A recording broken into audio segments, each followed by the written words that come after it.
I don't teach for the money, and now all I have left of my teaching for the past 7 weeks has been the money.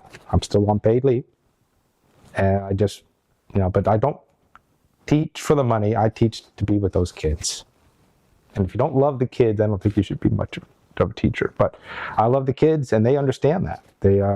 A good axiom for any teacher is no one will care what you know until they know that you care. And my students know that I care. They know that I would protect them from any kind of a threat. We talked about this at the school shooting in Appalachia, a school shooting in the state of Georgia. And I talked to my kids specifically, every class, about my door is always locked because I'm going to keep you safe. Some teachers may not have doors.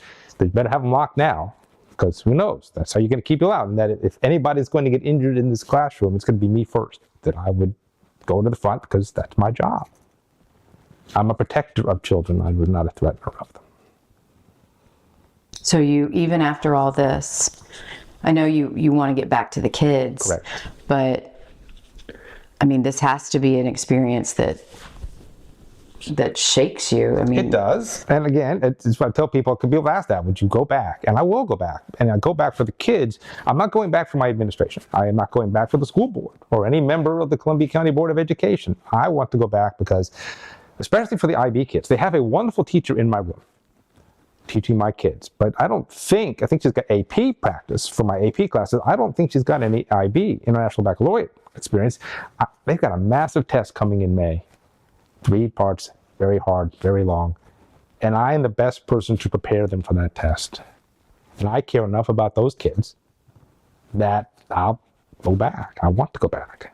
Nothing will ever change that. Now, if you had asked me 2 months ago, I would have told you I would work a couple more years. That I won't do. I'm going to try to get through this year if I can. And then I'm done. So you were just telling me that the arrest was a surprise. I think a lot of people may have assumed, like I did, that you were able to turn yourself in, or... No, the letter, I signed a letter 8:30 in the morning. See, they told me to stay home from work on the Wednesday. I got a call from my principal who said stay home, that they were going to investigate. 8:30 the next morning, and got another call that saying they had a letter recommending my termination that I needed me to come in and sign. So obviously they really didn't investigate because they didn't wait for my third period class to meet again to talk to them about it, which is what I thought investigating would have meant, talking to my third period class, which they didn't apparently do. But the letter mentions nothing about turning me over to the authorities. It just says recommend my termination from the school system. So I go home, and at noon,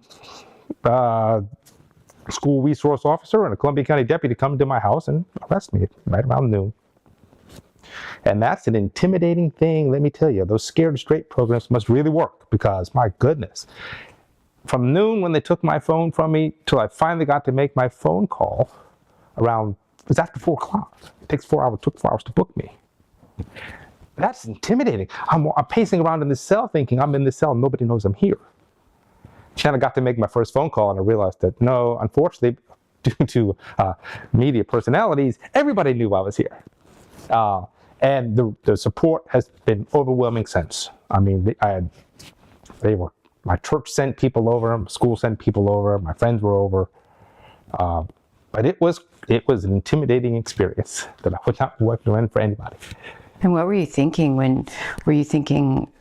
what was going through your mind during this intimidating? Well, most of the first thought was I asked her, who approved this? Where did this come from? Because it really was totally out of the blue.